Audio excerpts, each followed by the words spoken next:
Bismillahirrahmanirrahim. Assalamualaikum warahmatullahi wabarakatuh. Berjumpa lagi dengan saya di channel Firman Panipahan. Kali ini saya ingin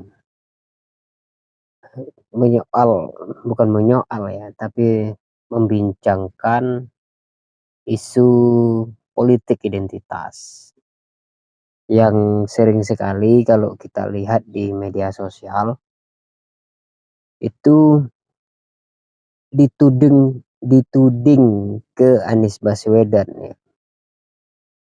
Apa-apa kalau berbicara politik identitas tidak jauh atau tidak lepas dari HTI, FPI, aksi 212, kemenangan Anies di Gubernur Jakarta tahun 2017. Nah, ini adalah informasi yang menyesatkan dari informasi yang sebenarnya gitu kan. Informasi sebenarnya adalah kalau kita berbicara politik identitas, artinya kita berbicara argumen yang rasional, bukan sentimen, bukan kebencian karena kekalahan di dalam perlombaan politik atau pesta demokrasi gitu. Nah, yang membuat saya yang lebih heran lagi adalah banyak sekali para tokoh ketika berbicara politik identitas ya Anies Baswedan gitu. Apa sih hubungannya gitu? Itu tidak ada hubungannya. Sebenarnya sia-sia saja kalau saya menjelaskan di pertemuan ini apa itu politik identitas gitu. Saya jelaskan panjang lebar politik identitas bla bla bla. Itu tidak akan mempengaruhi dan tidak akan menambah wawasan para penonton juga gitu. Kenapa? Karena saya tahu bahwa para penonton YouTube, apalagi generasi milenial hari ini, termasuk saya kan generasi milenial itu. Apa-apa jika kita ingin mengetahui segala sesuatu, ya tinggal buka Google, baca di Google gitu. Banyak di sana jurnal-jurnal ilmiah dan sebagainya yang terbaru yang ditulis oleh orang-orang yang produktif dalam dunia literasi. Kalau kita ingin lebih gampang ya buka YouTube gitu.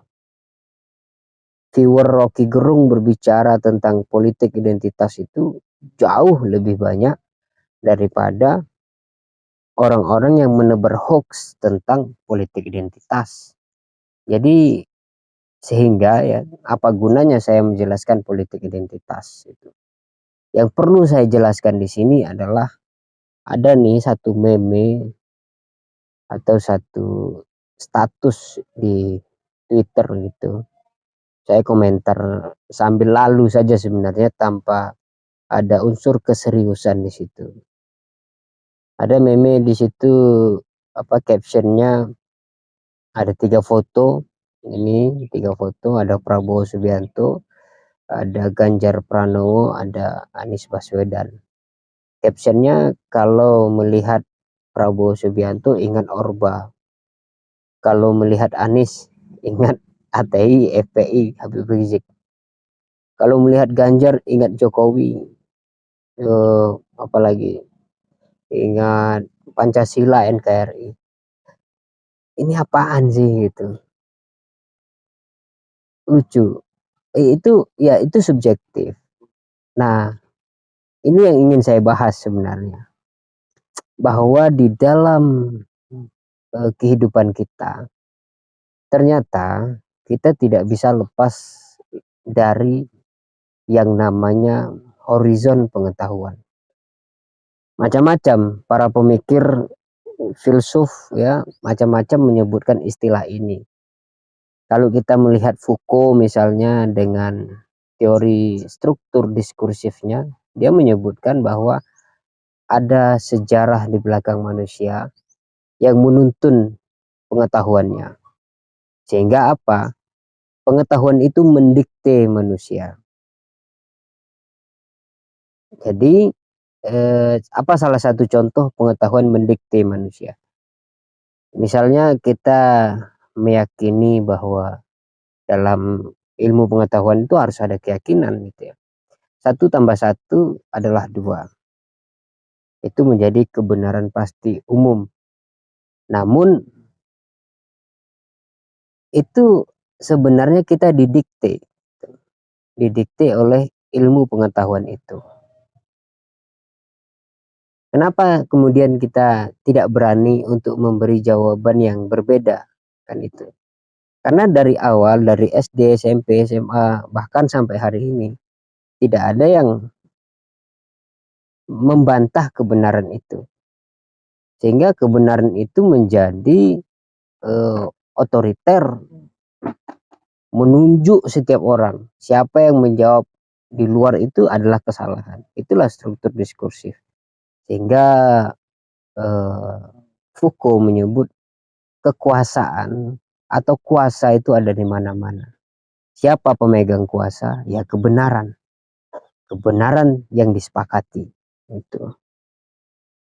Ada filsuf yang lain, misalnya kalau kita melihat dari tokoh hermeneutik, misalnya seperti Gadamer. Beliau juga menyebutkan bahwa setiap orang memiliki prapemahaman. Dengan prapemahaman itu kita memiliki ruang lingkup sendiri, setiap orang memiliki ruang lingkup itu, sehingga dengan ruang lingkup itu melihat segala sesuatu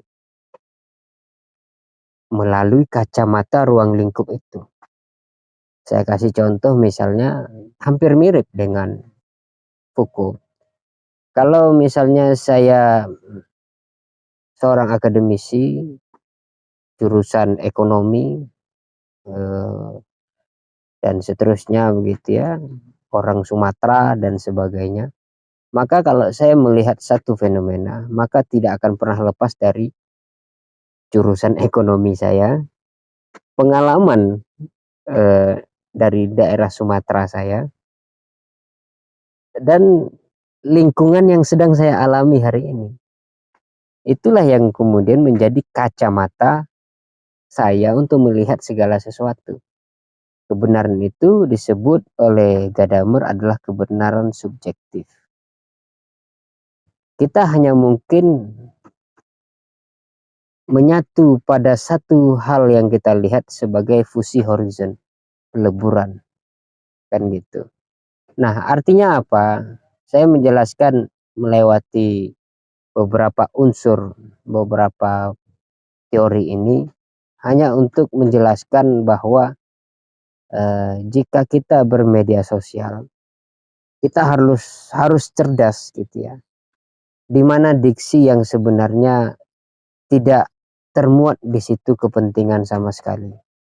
Di mana diksi yang menimbulkan emosi, kebencian dan sebagainya. Kalau saya melihat di dalam status yang saya tampilkan tadi, di situ di dalamnya ada kebencian. Menyebut ada HTI di situ, ada FPI di situ, ada Habib Rizik di situ, ada Orba di situ. Ngapain kita kembali ke sana gitu. Kan itu yang menjadi pertanyaan. Kalau kita telusuri satu-satu sebenarnya semuanya tidak ada yang bagus gitu. Jika melihat Ganjar teringat Jokowi, luar biasa. Kita semua trauma, nah. 2 semester kita, 2 semester, 2 periode ya, kita dipimpin oleh Pak Jokowi. Katanya stop impor, tapi impor makin luar biasa. Stop utang, utang makin nambah. Banyak hal lagi contoh yang buruk sebenarnya kalau saya hadirkan itu justru menjadi contoh negatif bagi penonton saya. Itu saja yang dapat saya sampaikan, bahwa isu politik identitas itu tidak laku lagi. Jadi para user RP Jika ingin membuat isu yang lebih menarik, buatlah isu yang lebih kreatif. Karena para netizen kita sudah cerdas. Karena dicerdaskan oleh orang-orang yang memiliki ketulusan di dalam tampil di YouTube, di televisi dan sebagainya. Salah satunya seperti Rocky Gerung misalnya. Dia berbicara tentang akal sehat dan viewernya itu luar biasa. Ratusan ribu bahkan jutaan. Sementara viewer bayaran dari berita-berita hoax cuman berapa gitu. Belasan ribu. Nah, tidak ngaruh gitu. Itu aja ya dapat saya sampaikan. Terima kasih ngobrol-ngobrol singkat kita. Ya bukan ngobrol sih, ocehan saya yang singkat ini. Terima kasih sudah memperhatikan. Wassalamualaikum warahmatullahi wabarakatuh.